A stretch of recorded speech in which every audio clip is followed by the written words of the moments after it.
Mariupol, anteriormente um dos maiores assentamentos no sul da Ucrânia, se estendia por 94 milhas quadradas e era lar de mais de 400 mil pessoas. Antes da invasão russa, Mariupol era um centro importante de comércio e manufatura para empresas ucranianas, enquanto também recebia um pitoresco resort à beira-mar para turistas. Em 2022, porém, o desastre chegaria. O que antes era uma cidade vibrante, repleta de cultura e história, agora está em ruínas. Então, como exatamente isso aconteceu? Mariupol foi um dos primeiros locais atacados pelas forças russas quando a invasão começou no dia 4 de fevereiro de 2022. A antes pacata cidade costeira tornou-se de repente palco de um cerco brutal até 20 de maio. Ao longo dessa batalha, milhares de pessoas perderiam suas vidas e muitos dos edifícios de Mariupol, que exibiam centenas de anos de arquitetura histórica, seriam completamente destruídos. O cerco de Mariupol ficaria marcado na história como um dos esforços defensivos mais ferozes da Ucrânia durante toda a guerra russo-ucraniana, que, é claro, ainda está em andamento no momento deste vídeo. Como esse conflito se desenvolveu, o que ocorreu quando milhares de tropas russas cercaram uma das principais cidades industriais da Ucrânia e o que aconteceu com Mariupol após o fim do cerco. No vídeo de hoje, vamos mergulhar nos principais eventos do cerco de Mariupol para responder a todas essas perguntas. E muito mais, bem-vindo ao Guerras do Mundo.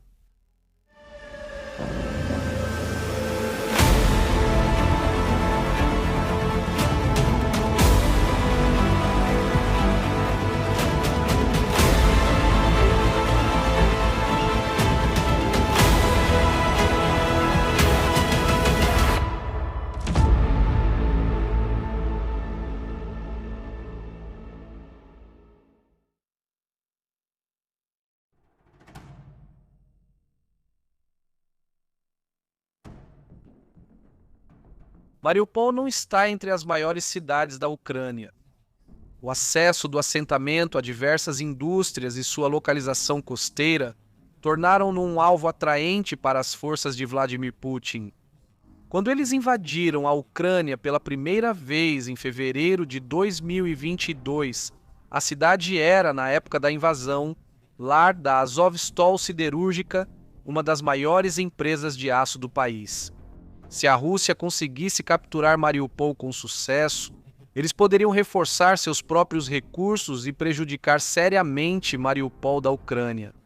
Com seus portos comerciais ao sul, foi crucial para a economia da Ucrânia e uma ocupação russa seria desastrosa. Além disso, uma rota terrestre livre para a Crimeia teria sido aberta, e as forças russas teriam conseguido assumir o controle total do tráfego marítimo no Mar Negro ao longo da costa sul do país. Na verdade, o cerco de 22 não foi a primeira vez que a Rússia esteve envolvida com Mariupol. Milícias separatistas da República Popular de Donetsk, região ucraniana anexada e apoiada pela Rússia, assumiram o controle da cidade após protestos pró-Rússia em 14. Apenas um mês depois, as forças ucranianas conseguiram retomar Mariupol, enquanto as tropas da República Popular de Donetsk avançaram para a vila vizinha de Novoazovsk. Mesmo assim, a luta estava longe de terminar, e a República avançou mais uma vez no final de 14, tentando mais uma tomada violenta. Mas a Ucrânia conseguiu defender o assentamento. Após as batalhas, a República Popular de Donetsk bombardeou prédios de Mariupol com foguetes, levando os ucranianos a atacar de surpresa o vilarejo de Shirokini, controlado pelos separatistas. 4 meses após o início dessa ofensiva, a República se retirou do vilarejo e, por alguns anos, Mariupol ficou livre de conflitos. Tensões entre Donetsk e Ucrânia em Mariupol terminaram com o Acordo de Minsk II. A Guarda Costeira do Serviço Federal de Segurança da Rússia voltou a agitar as coisas em 18. Em novembro, As águas ao sul da cidade foram palco do incidente do Estreito de Kerch, onde a guarda costeira russa atirou e capturou 3 embarcações da marinha ucraniana. Os ucranianos estavam a caminho do porto de Mariupol quando o ataque aconteceu, o que levou a Ucrânia a declarar lei marcial por um breve período. Embora um conflito em grande escala não tenha estourado, as tensões foram seriamente ameaçadas desde o início de 22.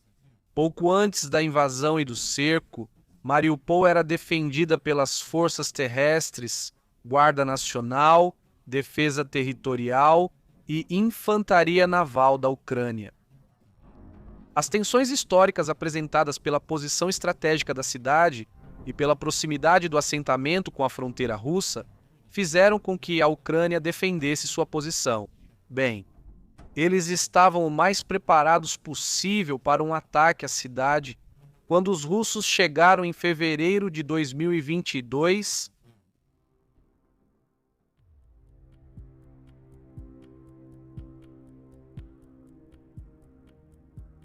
No dia em que a Rússia iniciou sua invasão à Ucrânia, viu o bombardeio de artilharia nos arredores de Mariupol, uma posição estratégica para qualquer lado manter. Durante a guerra, a Rússia atacou a cidade logo no início. Felizmente, ninguém morreu nesses primeiros bombardeios, mas 6 pessoas teriam ficado feridas pelas explosões quando as forças russas chegaram aos limites da cidade. Um dia depois, eles vieram de territórios a leste controlados pela República Popular de Donetsk. Enquanto as tropas terrestres avançavam, enfrentaram resistência inicial dos defensores no vilarejo vizinho de Pavlopil. De acordo com fontes ucranianas, mais de 20 tanques russos foram destruídos nesse primeiro confronto. As tropas de Pavlopil deram aos ucranianos em Mariupol um pouco de tempo para se prepararem para o cerco que se seguiria. Enquanto as forças terrestres avançavam sobre Mariupol pelo leste, a frota do Mar Negro da Rússia se aproximava dos portos ao sul. Navios russos bombardearam terras costeiras a oeste de Mariupol, enquanto fuzileiros navais invadiam as praias para se aproximar da cidade pelo lado oposto. Ao longo dos dias seguintes, os russos continuaram a bombardear a cidade com fogo de artilharia, levando à morte de vários civis. Enquanto isso, os ucranianos estacionados em Mariupol começaram a tentar repelir os invasores nas fronteiras do assentamento. No dia 8 de fevereiro de 2022, as forças russas haviam cercado completamente Mariupol, e o cerco havia sido oficialmente iniciado. Na noite do dia 8, os russos conseguiram cortar a maior parte da internet de Mariupol, além da eletricidade e do gás, deixando a cidade no escuro e praticamente sem acesso a notícias do mundo exterior. O pânico se espalhou entre os milhares de cidadãos presos na cidade cercada. Militares ucranianos defenderam ferozmente suas posições enquanto civis tentavam fugir. Um relatório dessa fase da batalha sugeriu que um atirador de elite ucraniano eliminou o major-general russo Andrei Sukhovetsky das forças aerotransportadas. Embora Sukhovetsky tenha sido morto em 8 de fevereiro, é mais provável que isso tenha acontecido perto de Kiev ou Hostomel, enquanto seu 41º exército de armas combinadas tentava avançar mais profundamente pelo país. No dia 2 de março, não havia mais chance de escapar da cidade de Mariupol. Aqueles que estavam presos dentro da cidade foram impedidos de sair pelas forças russas nos arredores, e uma falta de água relatada começou a gerar preocupações. O bombardeio russo recomeçaria, e enquanto o fogo de artilharia caía sobre os bairros de Mariupol, centenas de civis perderiam suas vidas até o dia 4 de março. O prefeito de Mariupol, Vadim Boichenko, anunciou que sua cidade estava ficando perigosamente sem água e suprimentos médicos após o bombardeio dos hospitais ucranianos. E ele pediu desesperadamente a evacuação de seus cidadãos junto com apoio militar adicional. Em 5 de março, propuseram um cessar-fogo temporário mediado pelo Comitê Internacional da Cruz Vermelha, para ajudar 200 mil civis de Mariupol a escapar do caos. Uma pausa nos combates foi anunciada para ocorrer entre meio-dia e 4 da tarde para permitir que os refugiados partissem, e um corredor humanitário foi estabelecido para a cidade ucraniana de Sudeste, Zaporíjia, ao meio-dia. Civis angustiados e em pânico tentaram chegar à entrada do corredor, mas foram obrigados a recuar quando o fogo de artilharia russa voltou a cair sobre eles.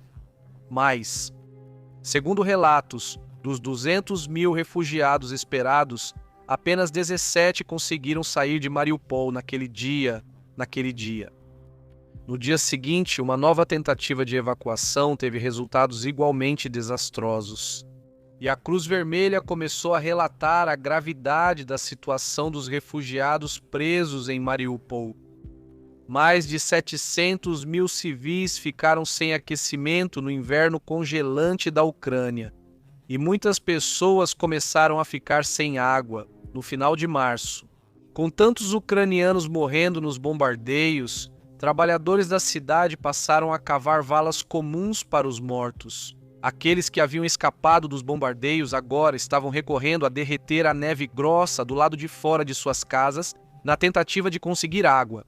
Enquanto o intenso fogo continuava nos arredores da cidade, os soldados ucranianos lutavam com tudo o que tinham enquanto os russos apertavam o cerco sobre Mariupol, mas o cerco estava apenas começando.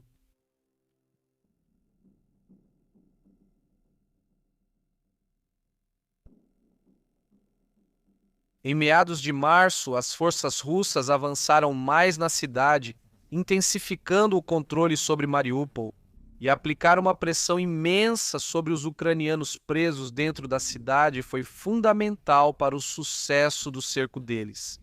Eles tinham como objetivo privar lentamente os ucranianos de recursos vitais, cortando o aquecimento e o acesso à água em todo o restante da cidade. Se os defensores tivessem acesso limitado à energia nas frias regiões costeiras da Ucrânia, haveria mais combatentes ineficientes. Mas, apesar do avanço russo, os ucranianos continuaram lutando com todas as suas forças. Com fogo de artilharia, destruíram vários tanques e blindados russos ao avançar para o centro de Mariupol. A evacuação dos civis, especialmente gregos e turcos estrangeiros, foi organizada. Com a ajuda de trabalhadores humanitários, essa ajuda humanitária foi vital para salvar a vida do maior número possível de cidadãos de Mariupol. Até 14 de março, mais de 450 toneladas de pacotes de ajuda foram trazidas para a cidade. E mais de 160 veículos cheios de civis em fuga conseguiram deixar os arredores. No dia seguinte, houve um sucesso significativo para o povo de Mariupol.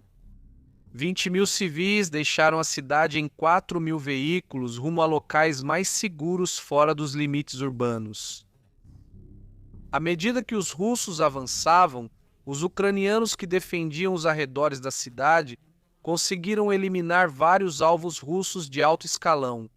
O capitão Alexei Glushak, da GRU russa, foi morto logo após o início do avanço dos russos, enquanto o major-general Oleg Mityaev, que comandava a 50ª Divisão de Fuzileiros Motorizados, foi baleado quando seus homens chegaram aos arredores. Os invasores retaliaram de forma brutal, usando ataques aéreos para atingir os prédios de Mariupol, especialmente aqueles usados como abrigo por civis deslocados. Um ataque em 16 de março ao Teatro Dramático Regional de Donetsk matou centenas de refugiados abrigados e soldados que estavam se juntando. Os russos da República Popular de Donetsk tomaram o aeroporto de Mariupol 2 dias depois. Mais tarde, até o dia 20 de março, a Rússia enviou um pedido oficial para que os ucranianos se rendessem. E eles esperavam uma resposta até as 2 da manhã do dia seguinte, mas a oferta foi rapidamente rejeitada. Os combates seguiram intensos, com apoio aéreo aos ucranianos na Operação Corredor Aéreo. Helicópteros Mi-8 chegaram à usina siderúrgica Azovstal, onde muitos soldados estavam reunidos para defender a cidade. Esses helicópteros trouxeram mísseis Stinger e Javelin, além de um sistema de internet de reposição para os militares dentro da cidade. A operação também permitiu que cerca de 90 soldados ucranianos feridos escapassem da cidade. Porém, os primeiros helicópteros foram abatidos pelas forças russas. Segundo relatos, 90% dos helicópteros enviados para fornecer suprimentos e evacuar os feridos de Mariupol foram destruídos tanto por fogo de tanques quanto por artilharia. Fogo. Ainda assim, as tentativas de evacuação continuaram apesar do risco crescente. As forças terrestres russas invadiram a cidade em 4 de março, logo após o prefeito Boichenko ser evacuado por ordem dos serviços especiais. Os russos começaram capturando o terreno ao redor da Igreja Ortodoxa da Intercessão da Mãe de Deus, onde os soldados se posicionavam antes de continuar a ofensiva depois de entrarem na cidade. As forças russas começaram a espalhar falsos boatos entre os civis de Mariupol, alegando que Odessa, uma importante cidade portuária ucraniana, havia sido capturada numa tentativa de desmoralizar a população.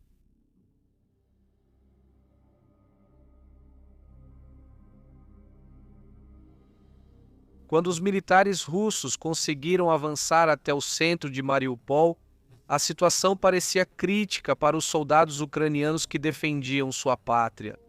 Boichenko, reportando de fora dos limites da cidade, pediu uma evacuação completa e, até o dia 8 de março, confirmou que Mariupol estava nas mãos dos ocupantes.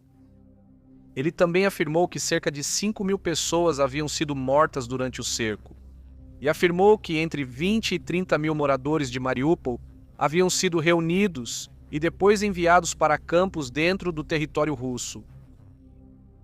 Assim que os russos avançaram ao centro da cidade, logo tomaram vários prédios importantes. Eles iniciaram pelo prédio administrativo do governo em Kalmiusk, depois capturaram os principais quartéis generais militares da cidade.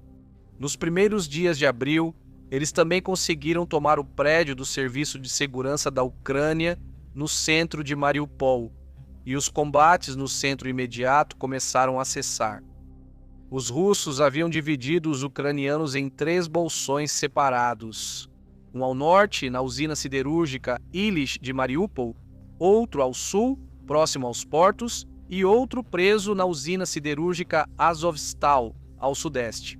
O grupo de Illich tentou se esconder dos russos durante o avanço pela cidade, mas foi avistado. Quando receberam fogo pesado, tentaram fugir para outro local. Foram dispersos pelo caos, mas alguns conseguiram se unir aos que lutavam na usina de aço Azovstal. A Azovstal foi cercada por tropas russas recentemente e a usina Illich, tomada em 13 de abril, mais tarde, a Rússia capturou com sucesso os portos comerciais de Mariupol, e um número relativamente pequeno de combatentes ucranianos permaneceu na cidade, junto com civis que não conseguiram sair quando as tentativas de evacuação aconteceram. Quando os russos chegaram ao centro, os soldados ucranianos estavam exaustos e famintos. A cidade não tinha recursos nem para as necessidades básicas, muito menos em tempos de guerra. Logo começaram a surgir relatos de maus-tratos a civis por parte das forças russas quando entraram na cidade. Hospitais, residências e abrigos foram bombardeados pela artilharia russa, matando centenas de civis inocentes. Enquanto isso, forças russas foram acusadas de saquear casas, atacar civis e bloquear a ajuda humanitária. Outra acusação não confirmada afirmou que as forças russas usavam armas químicas de origem desconhecida contra as forças ucranianas no cerco, provocando problemas respiratórios aos que lutavam na cidade. Em 15 de abril, os principais grupos de combatentes ucranianos que não se renderam, morreram ou foram evacuados de Mariupol estavam entrincheirados. A usina siderúrgica Azovstal, grande complexo metalúrgico da era soviética, era uma posição defensiva estratégica. Se fosse para ficar preso defendendo a cidade dos invasores, esse era um dos melhores lugares. Seus galpões eram a prova de ataques aéreos e o layout complexo da usina dava muitos esconderijos. Se os russos conseguissem invadir o centro, enquanto os ucranianos presos lá dentro pediam reforços, os russos começariam seu avanço.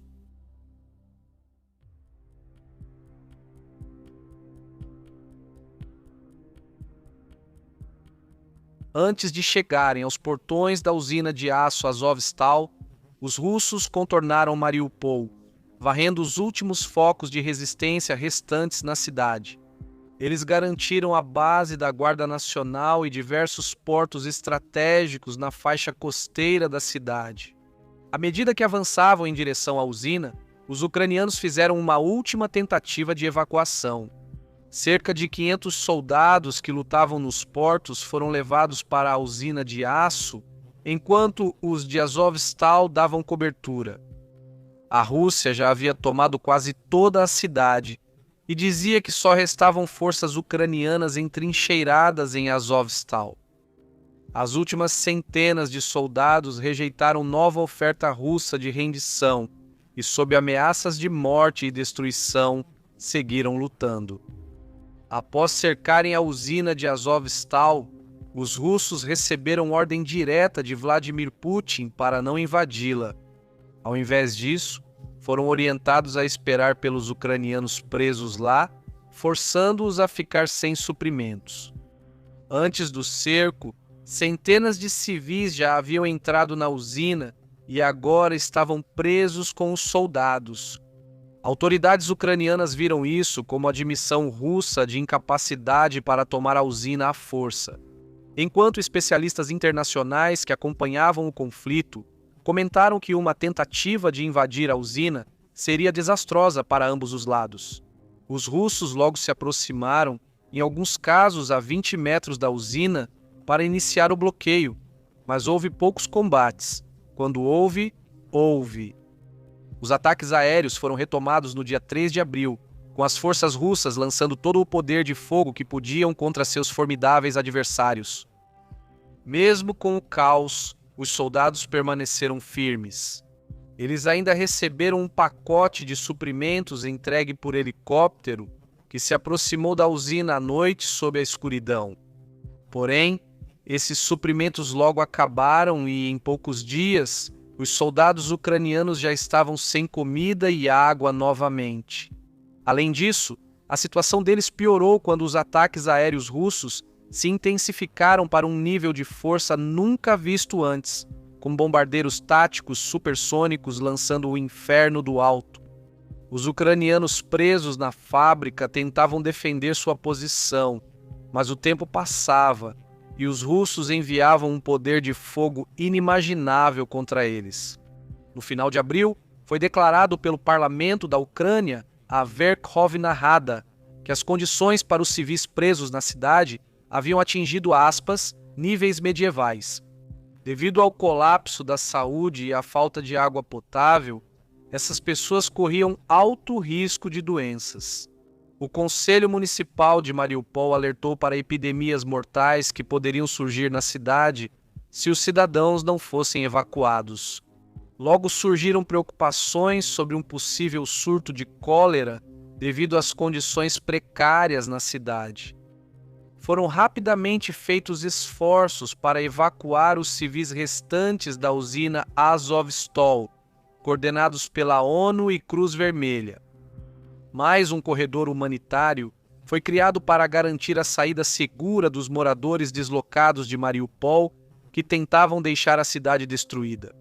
Os primeiros evacuados deixaram o complexo da usina em 13 de abril, mas isso fez pouco para reduzir o número estimado de cerca de 1.000 pessoas que ainda permaneciam dentro da usina. E logo começaram as conversas para realizar evacuações em maior escala. No entanto, teme-se que, em caso de evacuação em massa, os militares russos possam ignorar um cessar-fogo e seguir com ataques aéreos, enquanto os civis tentavam sair dos limites da cidade. O cerco chegou ao último mês e cerca de 100 civis foram retirados com segurança da usina de aço. Pelo corredor humanitário criado por trabalhadores humanitários, no dia 2 de maio, parecia que, para a surpresa dos ucranianos, as forças russas estavam começando a recuar. Para os russos, parecia que tinham seus oponentes onde queriam, usando só ataques aéreos. Muitos dos tanques e soldados terrestres deixaram Mariupol nessa fase para se juntar à invasão em outras partes da Ucrânia, mas deixaram soldados o bastante para impedir a fuga de Azovstal. Em 3 de maio, os russos restantes começaram a invadir a fábrica. O cerco terminou oficialmente e a última resistência ucraniana começava.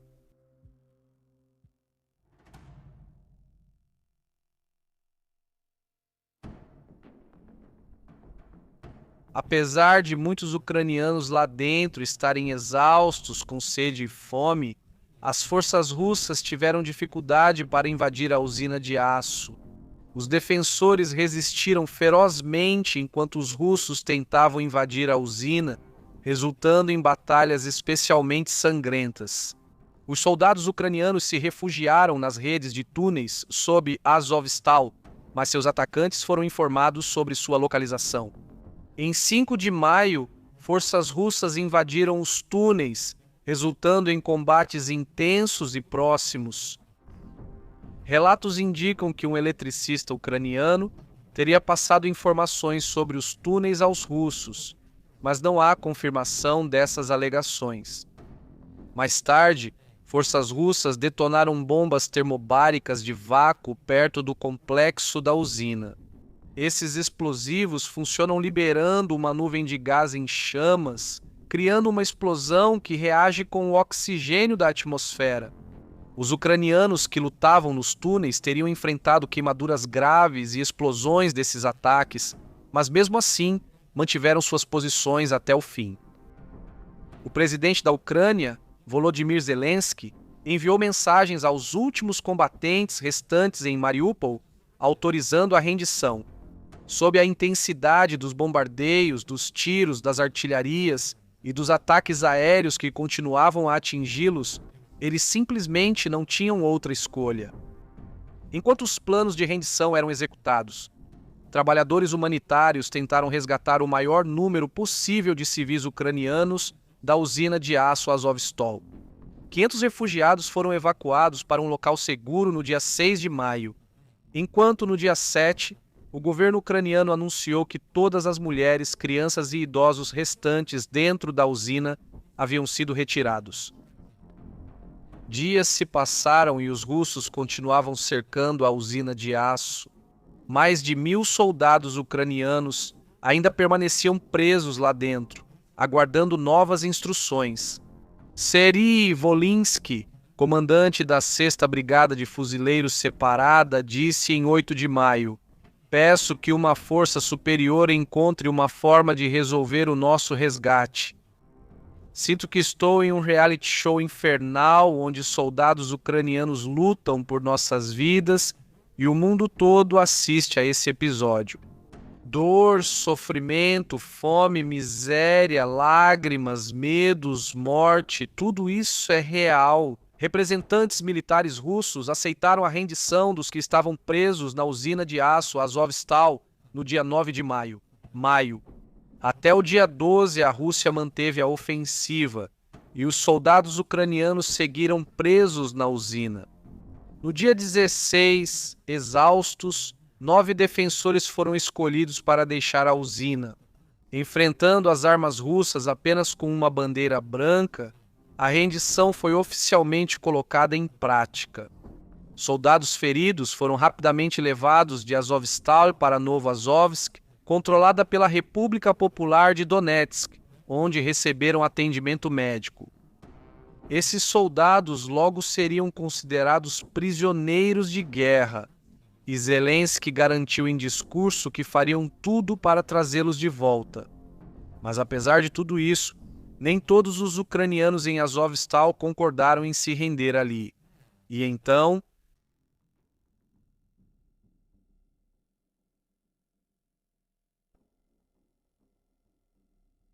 Enquanto centenas de soldados ucranianos feridos ou rendidos foram retirados da fábrica, outros decidiram permanecer. Isso provocou uma resposta de Vladimir Putin.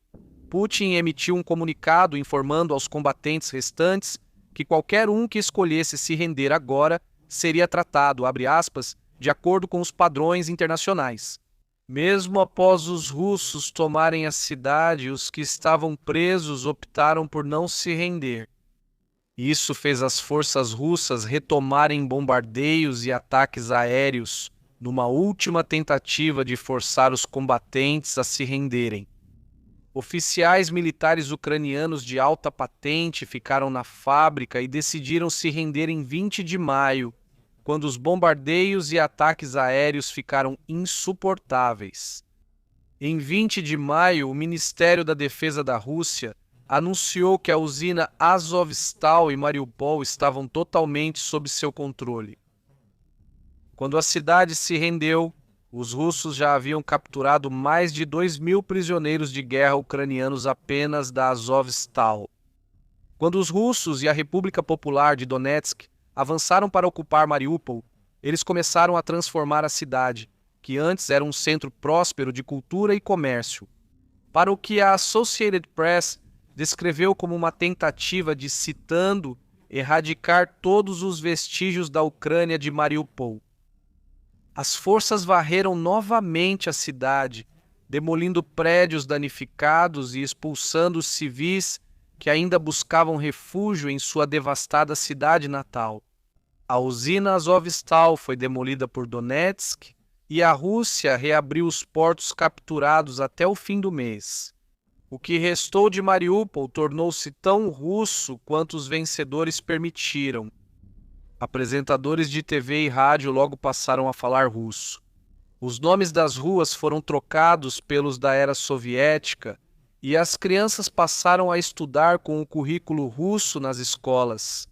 Enquanto os russos inspecionavam e vasculhavam a recém-capturada Mariupol, eles realmente encontraram pequenas, mas fortes, resistências ucranianas.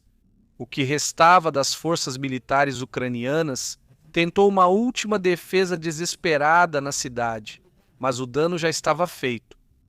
Em 2 de maio, todos os soldados ucranianos restantes em Mariupol foram capturados e feitos prisioneiros de guerra pelo exército russo. Alguns desses prisioneiros seriam mantidos na prisão de Olenivka, no território de Donetsk, onde ocorreu uma explosão que matou 3 e feriu 75 pessoas. Em julho de 2022, não está claro exatamente como essa explosão foi detonada, como ucranianos e russos culparam um ao outro.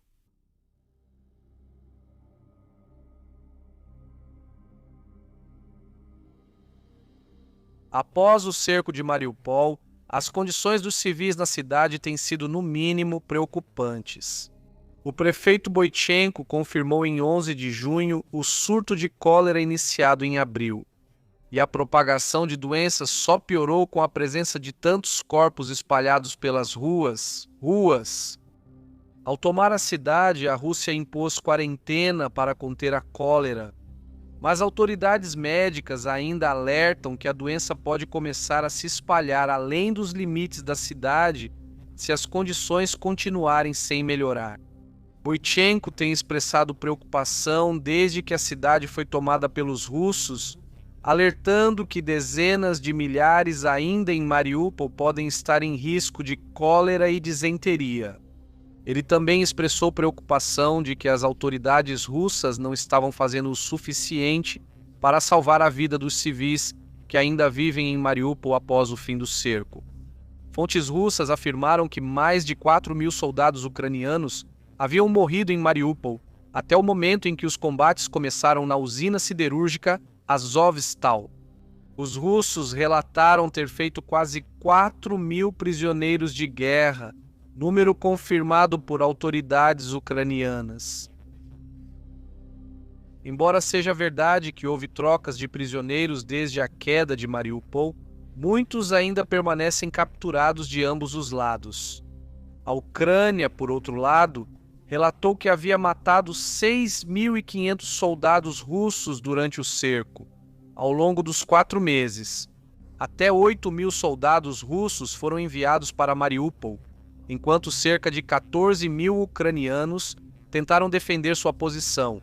Enquanto o número de civis mortos durante o cerco de Mariupol varia de fonte para fonte, relatos ucranianos afirmam perdas entre 2.000 e 87.000 pessoas, enquanto a Human Rights Watch afirmou que pelo menos 8.000 civis foram vítimas.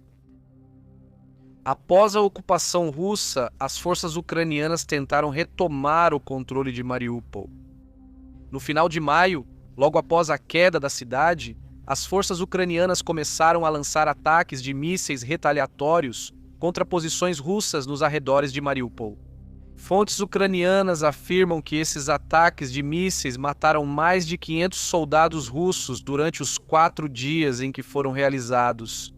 Mísseis também atingiram o centro de saúde de Yalta e a usina siderúrgica onde seus homens haviam se refugiado antes, durante todo o cerco. Até o dia 26, Mariupol segue sob controle russo. Apesar das tentativas de remodelar a cidade após a ocupação, grande parte da destruição do cerco permanece. Muitos dos moradores de Mariupol continuam enfrentando situações difíceis todos os dias. Persistem problemas de água e comida, com muitos civis resistindo em prédios semi-destruídos. O futuro de Mariupol e das pessoas que vivem lá é incerto. O cerco causou um golpe enorme, talvez irreversível, na cultura e história da cidade. No início de 2022, muitos conflitos graves ocorreram na Ucrânia, mas este cerco talvez tenha sido o mais brutal. A Ucrânia resistiu ferozmente diante de seus invasores, e os russos usaram táticas de alta pressão para esperar que eles cedessem, como de fato aconteceu no final. Os soldados de Mariupol não conseguiram resistir ao bombardeio constante de ataques aéreos, ao avanço das tropas russas em terra e ao fato de que estavam rapidamente ficando sem comida e água. Não se sabe o que acontecerá com Mariupol no futuro ou como a guerra russo-ucraniana terminará. Mas por enquanto, a cidade está firmemente nas mãos de seus invasores. Obrigado por assistir ao vídeo de hoje. Se você achou informativo, por favor, deixe um like ou um comentário abaixo. Todo o nosso conteúdo, desde a pesquisa e redação do roteiro até a edição e narração, é totalmente feito por humanos, sem o uso de IA. Então, se você quiser apoiar o nosso canal, considere se inscrever e use o ícone do sino para receber notificações quando o próximo vídeo de Guerras do Mundo for lançado. Obrigado por assistir.